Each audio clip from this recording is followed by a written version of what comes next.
America और भारत के दरमियान मामलात खराब से खराब तर होते जा रहे हैं। अमेरिका ने जिन ममालिक पर भारी टैरिफ्स का ऐलान किया है उनमें स्विट्जरलैंड, ब्राजील और भारत शामिल हैं और इस सारी सूरत हाल में ऐसा लगता है कि भारत बुरी तरह से मुतासिर हो रहा है। अमेरिका ने रूस से तेल खरीदने पर बतौर सजा भारत पर मजीद 25% टैरिफ जो है वो आयद किया है और यूं भारतीय मसनूआत पर अमरीकी टैरिफ अब 50% जो है वो कर दिया गया है। डोनाल्ड ट्रंप ने कहा कि भारत जो कि रूस की पेट्रोलियम की मसनूआत का एक बड़ा सारिफ है, इस पर इजाफी महसूलात आयद करना जरूरी और मुनासिब था। उन्होंने भारत पर जो 50% टैरिफ आयद करने के 8 घंटे बाद जो है वो एक और ट्वीट किया है और फिर से जो है वो धमकी दी है। उन्होंने कहा कि भारत पर मजीद पाबंदियां भी लगाई जा सकती हैं। अब ये जो फैसला अमेरिका की तरफ से किया गया है, इस पर जो है वो अमेरिकी सेनेटर लिंडसे ग्राहम ने जो है वो ये कहा है कि भारत पर इजाफी 25% टैरिफ का जो फैसला है ये अच्छा इकदाम है। भारत पुतिन से तेल खरीदने पर बजिद है ताकि यूक्रेन में खूनरेजी जारी रहे। साबिक बरतानवी वजीर आजम बोरिस जॉनसन ने भी ट्रंप के फैसले को बहादुराना और मंतकी इकदाम जो है वो करार दिया। उन्होंने कहा है कि ऐसे ममालिक को जरूर सजा मिलनी चाहिए जो रूसी तेल और गैस खरीद कर पुतिन की जंगी मशीन को फंडिंग फराहम कर रहे हैं। इन फैसलों के जवाब में भारत के वजीर आजम नरेंद्र मोदी ने कहा है कि वो मुल्क के मफादात पर समझौता नहीं करेंगे, लेकिन राहुल गांधी जो हैं उन्होंने मोदी पर सख्त तनकीद करते हुए कहा है कि ट्रंप के 50% के टैरिफ के बाद अब वक्त आ गया है कि नरेंद्र मोदी हुकूमत जो है वो छोड़ दें। भारतीय वजारत खारजा ने अपने एक बयान में कहा है कि यह इंतहाई अफसोसनाक है और जिस तरह से अमेरिका ने भारत के खिलाफ इजाफी टैरिफ जो है वो आयद किए हैं। अब हिंदुस्तानी एक्सपोर्टर्स ने भी यह खबरदार किया है कि अमेरिकी जो इकदाम है वो हिंदुस्तानी बरामदात के लिए जो है वो एक शदीद धचका है और इससे अमेरिकी मार्केट में जो उनका जो शेयर है वो बुरी तरह से मुतासर हो सकता है। उनका ये बताना है कि लोगों को नौकरियों से जो है वो हाथ भी धोना पड़ सकता है और ये कि तकरीबन 55% तरसीलात बराह रास्त मुतासर होंगी। भारतीय सनती हुकाम का कहना है कि अगर नई हुकूमत इमारात के जरिए ये दबाव कम ना हुआ तो टेक्सटाइल और गारमेंट्स की जो बरामदात है उनमें कमी आ सकती है। दूसरी तरफ पाकिस्तान और अमेरिका के दरमियान तय पाने वाले तजारती मुआहदे की भी अहम तफसीलात सामने आ गई हैं, जबकि दोनों ममालिक के तजारती मुआहदे के नुकात जो है वो कौमी असम्बली में पेश कर दिए गए। वजारत तजारत के मुताबिक पाकिस्तान और अमेरिका के दरमियान फ्रेमवर्क पर इतफाक हो गया। एक्सप्रेस न्यूज के मुताबिक वजारत तजारत का यह कहना है कि अमेरिका ने मादनियात के शोबे में सरमायाकारी में दिलचस्पी जाहिर की है। अमेरिका ने तांबे, लोहा, फौलाद, एल्यूमिनियम और की दरामद पर 50% टैक्स जो है वो आयद किया है। वजारत तजारत ने यह भी बताया कि वजीर खजाना की सरबराही में जो स्टेयरिंग कमेटी है उसने 3 नुकाती हिकमत अमली वजह की है, जबकि विफाकी वजीर तजारत जाम कमाल ने अमरीकी टैरिफ से मुतालिक जवाब कौमी असम्बली में पेश करते हुए यह भी कहा कि अमरीकी टैरिफ आयद होने से पाकिस्तान को $1 अरब का नुकसान नहीं हुआ। उन्होंने बताया कि अमरीका ने पाकिस्तानी मसनूआत पर आयद टैरिफ 29% से कम करके 19% कर दिया है, जिसके नतीजे में अमरीकी मार्केट में पाकिस्तानी मसनूआत के फरोख्त में इजाफा होगा। फील्ड मार्शल आसिम मुनीर का रवां हफ्ते अमरीका में अपने हम मनसबों से मुशावरत के लिए दौरा भी मुतवक्के है। डॉन अखबार में शाया रिपोर्ट के मुताबिक सरकारी ज़राए ने बताया कि यह दौरा अमरीकी सेंट्रल कमांड के सरबराह के जुलाई के आखिर में पाकिस्तान के दौरे के जवाब में किया जा रहा है। अब ISPR का भी जो है वो इस हवाले से यह बताना है कि वाशिंगटन में पाकिस्तानी सफारत खाने और ISPR की जानिब से जो है वो इस हवाले से कोई सरकारी बयान जारी नहीं किया गया, लेकिन अपने गुज़िश्ता दौरे के दौरान आर्मी चीफ ने यह इंदिया दिया था कि वो साल के आखिर में दोबारा अमेरिका जाने की तवक्को रखते हैं। अब खित्ते में जो पाकिस्तान और अमेरिका के ताल्लुकात का असर क्या होगा और फिर दूसरी तरफ भारत और अमेरिका के ताल्लुकात मुस्तकबिल में क्या रुख इख्तियार कर सकते हैं, इस पर बात करने के लिए मसूद खालिद साहब इस वक्त मेरे साथ मौजूद हैं। सीनियर सफारतकार पाकिस्तान के रह चुके हैं। मसूद खालिद साहब, बहुत शुक्रिया आपके वक्त का। मसूद खालिद साहब, सबसे पहले तो आपसे जानना चाहता हूँ, अमेरिका और भारत के माबैन जो एक हम इस वक्त एक टेंशन देख रहे हैं और जिस तरह से अमेरिका ने भारत पर टैरिफ आयद किए हैं, क्या आपको इसकी वजह सिर्फ तिजारत नजर आती है और इकोनॉमिक इंटरेस्ट नजर आते हैं, आपके ख्याल में इससे बढ़कर भी कुछ है? जी शुक्रिया। देखिए, ये बड़ा ही एक कम्प्रिहेंसिव यानी कि सवाल है जो आपने किया है। बिल्कुल, तिजारत जो है वो एक फैक्टर है डेफिनेटली, लेकिन जो पॉलिटिक्स भी एक फैक्टर है। जो इंडिया की ये पॉलिसी रही है जिसको वो कहता है कि स्ट्रेटेजिक ऑटोनॉमी, यानी कि वो जो चाहे हर एक के साथ ताल्लुकात रखे, irrespective of its own relation with a particular power at the expense of other. अब उसमें यह है कि इन्होंने पिछले एक दिहाई से ज़्यादा अमेरिका और इंडिया के ताल्लुकात में बहुत कुर्बत पैदा हुई। बाइडेन एडमिनिस्ट्रेशन के दौर में इसको मजीद तकवीत मिली। ट्रंप के पहले दौर में भी क्या कहते हैं जो है इसको काफ़ी मजबूत बनाया गया। अब ये जो दूसरा इनका स्टेंट शुरू हुआ है ट्रंप साहब का, इसमें इन्होंने ये जो एक बड़ा स्टेप लिया है कि 50% टैरिफ जो है वो लगाया है। अब इसमें इसको आप जरा इस पैराए में देखिए कि इंडिया जो है ब्रिक्स का एक फाउंडिंग मेंबर है। रशिया है, उसमें चीन है, साउथ अफ्रीका है और ब्राज़ील है। अब उन्होंने ट्रंप साहब ने ये भी कहा कि ब्रिक्स जो है वो ये कोशिश कर रहा है कि जो ब्रिक्स कंट्रीज हैं, जो मेंबर्स हैं, वो डॉलर से हट के अपनी रिस्पेक्टिव करेंसीज में भी तजारत करें। तो ट्रंप साहब ने खुल्लम खुल्ला कह दिया है कि ये उनको कबूल नहीं है। तो ये भी एक यानी कि प्रेशर डालने का एक जो है एक तरीक़ेकार है इंडिया के ऊपर। उन्होंने ब्राज़ील के ऊपर भी 50% लगाए हैं। इसके अलावा साउथ अफ्रीका को भी उन्होंने कोई ज़्यादा यानी कि अच्छी तरह ट्रीट नहीं किया जब उनके सदर वहाँ गए थे वाशिंगटन।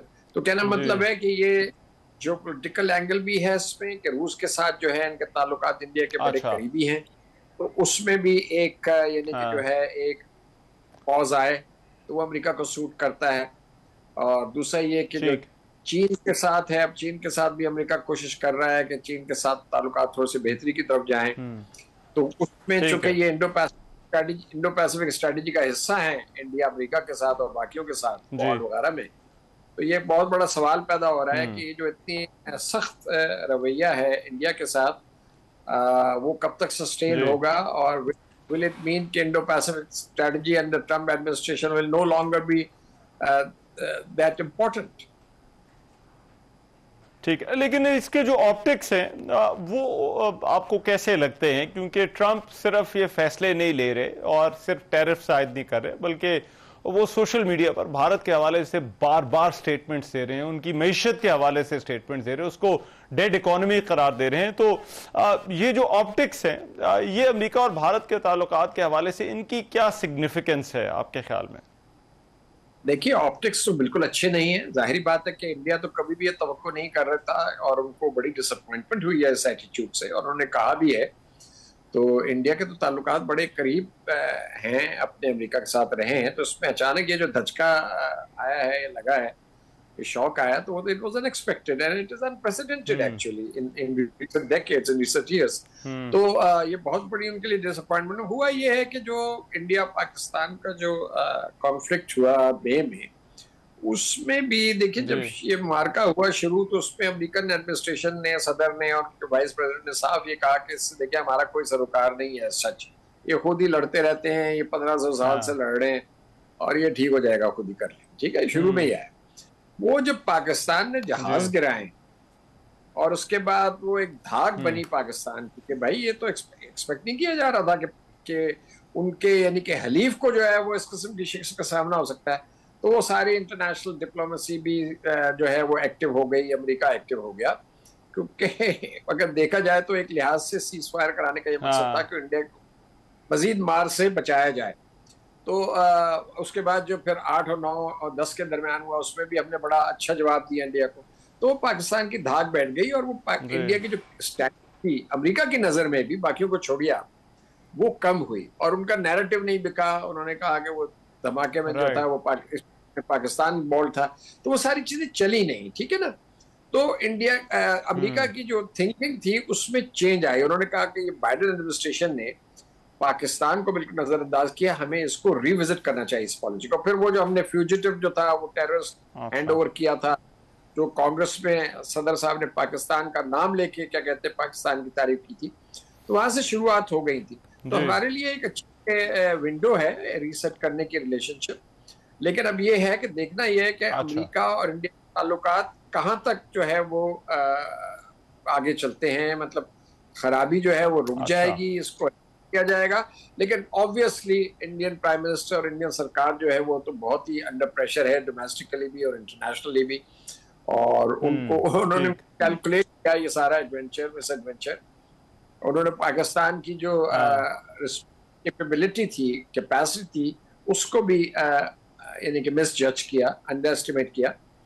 तो अब मेरा ख्याल है कि उनको अंदाजा हो जाना चाहिए। मसूद खालिद साहब, लेकिन इसमें पाकिस्तान के हवाले से एक जो बहुत अहम बात है वो ये कि पाकिस्तान और अमेरिका की ये जो नई रिलेशनशिप है, इसकी बेसिस तिजारत और इकोनॉमी और एक ऐसी रिलेशनशिप, इसकी जो बुनियाद है उसको करार दिया जा रहा है जिसकी बेस उस तिजारती डील के ऊपर है। आप लेकिन पाकिस्तान और अमेरिका के दरमियान हमेशा से एक जो रिलेशनशिप की नेचर रही है वो एक सिक्योरिटी उसमें प्रायोरिटी होती थी, फोकस होता था। आपके ख्याल में ये सिक्योरिटी से इकोनॉमी की शिफ्ट मुमकिन होगी पाकिस्तान और अमेरिका के दरमियान? देखिए बात यह है कि अमेरिका सुपर पावर है, तो अमेरिका तो हर चीज को जियो पॉलिटिकल, जियो स्ट्रैटेजिक, सिक्योरिटी एंगल से भी देखता है। पाकिस्तान की अपनी अहमियत है इस रीजन में।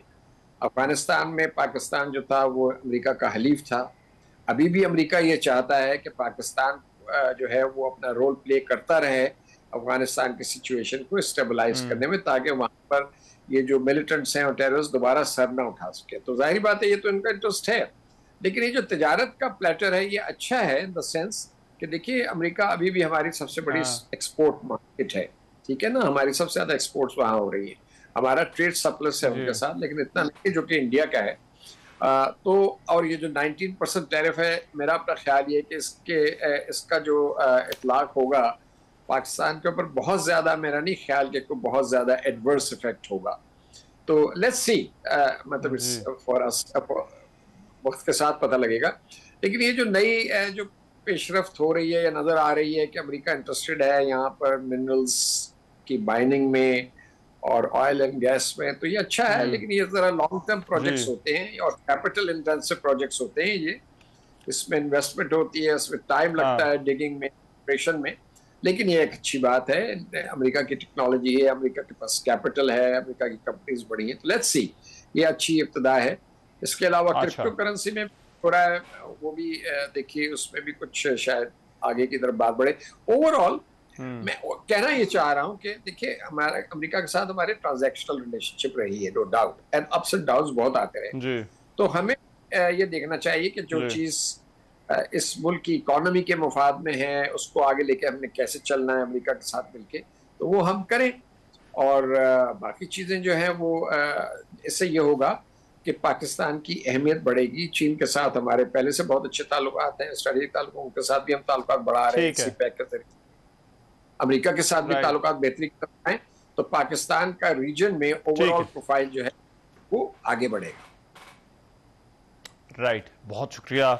मसूद खालिद हमारे साथ मौजूद थे, साबिक सफ़ीर, बात कर रहे थे पाकिस्तान अमेरिका ताल्लुकात और दूसरी तरफ भारत और अमेरिका के ताल्लुकात के हवाले से। प्रोग्राम में एक ब्रेक शामिल करें, वापस आते हैं इस ब्रेक के बाद।